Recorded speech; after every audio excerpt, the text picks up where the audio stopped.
राधे राधे। आप सभी साथियों को कृष्ण जन्माष्टमी के पावन पर्व की ढेर सारी शुभकामनाओं के साथ मेरी प्यार भरी राधे राधे। दोस्तों, आज इस पोस्ट में जानेंगे कृष्ण जन्माष्टमी के दिन भगवान श्री कृष्ण को पंचामृत से स्नान किस तरह से कराना चाहिए और इस स्नान का क्या महत्व है। जन्माष्टमी सनातन धर्म का एक सबसे महत्वपूर्ण त्यौहार है जो भगवान श्री कृष्ण के जन्मदिन के रूप में मनाया जाता है। ये त्यौहार हर साल भाद्रपद मास के कृष्ण पक्ष की अष्टमी तिथि को मनाया जाता है। मान्यता है इस दिन मथुरा में आधी रात को भगवान श्री कृष्ण का जन्म हुआ था। भगवान श्री कृष्ण के बाल रूप को लड्डू गोपाल, लल्ला, बाल कृष्ण, ठाकुर जी आदि नामों से जाना जाता है। जन्माष्टमी के त्यौहार पर सबसे ज़्यादा महत्व होता है लड्डू गोपाल के अभिषेक का। वैसे तो जिनके घर में लड्डू गोपाल स्थापित होते हैं वो नियमित रूप से या हर 15 दिन में एक बार उनका अभिषेक जरूर करते हैं, मगर जन्माष्टमी पर लड्डू गोपाल का विशेष अभिषेक किया जाता है जिसे पंचामृत स्नान कहते हैं। आइए पति जी से जानते हैं पंचामृत स्नान का क्या महत्व है और इस स्नान के लिए क्या क्या सामग्री चाहिए और ठाकुर जी को पंचामृत स्नान किस विधि से कराना चाहिए। सबसे पहले जान लेते हैं पंचामृत स्नान की सामग्री और उनका क्या अर्थ है। जन्माष्टमी पर ठाकुर जी यानी भगवान श्री कृष्ण की पूजा में पंचामृत का विशेष महत्व होता है। पंचामृत का अर्थ है 5 पवित्र पदार्थ जिनसे भगवान को स्नान करवाकर उनकी कृपा प्राप्त की जाती है। ठाकुर जी को जिन 5 पवित्र चीज़ों से स्नान करवाया जाता है उन सभी के महत्व और अर्थ भिन्न भिन्न है। दही से स्नान कराया जाता है। दही का अर्थ है दही स्थिरता और संयम का प्रतीक है और दूध शुद्धता और पोषण का प्रतीक है। बिना बछड़े वाली गाय के दूध का इस्तेमाल इसमें नहीं करना चाहिए।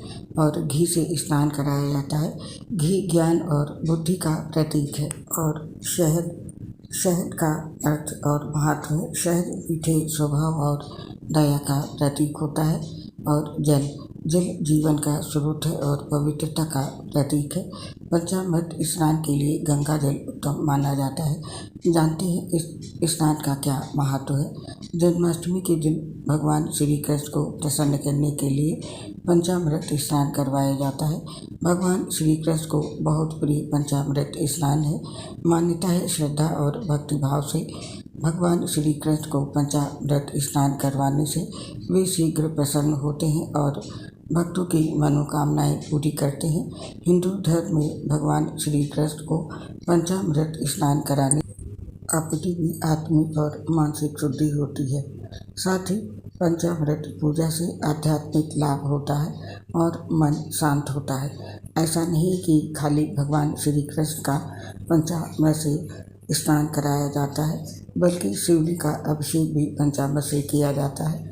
जन्माष्टमी के दिन लड्डू गोपाल का पंचामृत स्नान इसलिए कराया जाता है क्योंकि ये एक बहुत ही विशेष दिन होता है। पंडित जी कहते हैं पंचामृत स्नान में 5 चीज़ें जो शामिल होती हैं दूध, दही, घी, शहद और चीनी का पाउडर, इन सभी की अपनी अपनी विशेषता होती है। ये सभी चीज़ें त्वचा के लिए बहुत ही लाभदायक होते हैं। इसे वैदिक स्नान विधि भी कहा जाता है। इसीलिए भगवान श्री कृष्ण के जन्मदिन पर उनका विशेष प्रक्रिया से स्नान कराया जाता है। आइए जानते हैं इस दिन ठाकुर जी को किस तरह स्नान कराएं। जन्माष्टमी के पावन मौके पर ठाकुर जी यानी कि भगवान श्री कृष्ण को पंचामृत स्नान करवाना बहुत ही शुभ माना गया है। इसके लिए भगवान श्री कृष्ण की धातु की प्रतिमा को एक पात्र या स्नान थाली में रखकर पंचामृत स्नान कराया जाता है। ठाकुर जी को सबसे पहले दही से स्नान करवाएं। इससे आपके जीवन में संयम और स्थिरता बढ़ेगी।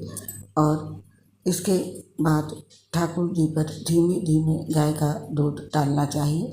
इससे आपका स्वास्थ्य उत्तम होगा। और फिर ठाकुर जी को गाय से घी से स्नान करवाना चाहिए। मान्यता है कि इससे ज्ञान और बुद्धि का विकास होता है। इसके बाद भगवान श्री कृष्ण को मीठे और स्वच्छ शहद से नहलाना चाहिए। ये आपके स्वभाव में करुणा, दया और विनम्रता ही बढ़ाएगा। और इसके साथ ही पंचाव्रत स्नान विधि के अंत में लड्डू गोपाल को चीनी के पाउडर से स्नान कराएं। ये स्क्रब का काम करता है। और इसके बाद सबसे अंत में ठाकुर जी को जल से स्नान करवाना चाहिए। यदि गंगा जल ना हो तो स्वच्छ और शीतल जल का उपयोग भी कर सकते हैं। इससे जीवन में शुचिता और पवित्रता में वृद्धि होती है। इन सभी पवित्र सामग्रियों से लड्डू गोपाल को स्नान करवाने के बाद एक स्वच्छ सूती कपड़े से उनका बदन भली भांति पोंछ देना चाहिए। फिर उनके परिधान पहना करके श्रृंगार करें और पूजा और भोग लगाकर उनकी आराधना करनी चाहिए। मान्यता है कि ऐसा करने से कष्टों का निवारण हो जाता है और सभी मनोकामनाएं पूरी होती हैं। स्नान करवाने के लिए जल में गुलाब के फूल और तुलसी की पत्तियों को डालना चाहिए। तो इस विधि के साथ आप भगवान लड्डू गोपाल को इस जन्माष्टमी पर स्नान कराएं और हमें इस पोस्ट को समाप्त करने की आज्ञा दें। आपसे शीघ्र मिलेंगे फिर किसी नई पोस्ट के साथ। तब तक के लिए आप सभी को जन्माष्टमी पर्व की ढेर सारी शुभकामनाओं के साथ मेरी प्यार भरी राधे राधे। दोस्तों, आपसे अपनी एक समस्या शेयर करना चाहते हैं। हम लीवर सिरोसिस सहित गंभीर बीमारियों से ग्रसित हैं, जिसकी वजह से पोस्ट बनाते समय काफ़ी दिक्कत होती है। सांस फूलने की वजह से आवाज़ नहीं आ पाती है ठीक से। इसके लिए हमें क्षमा कर दें और अपना सहयोग हमारे साथ बनाए रखें। उम्मीद करती हूँ हमारी समस्या को समझते हुए आप सभी साथी हमारा साथ और सहयोग जरूर करेंगे। इसके लिए आप सभी साथियों का हृदय से बहुत बहुत धन्यवाद। जय श्री राधे कृष्ण, राधे राधे।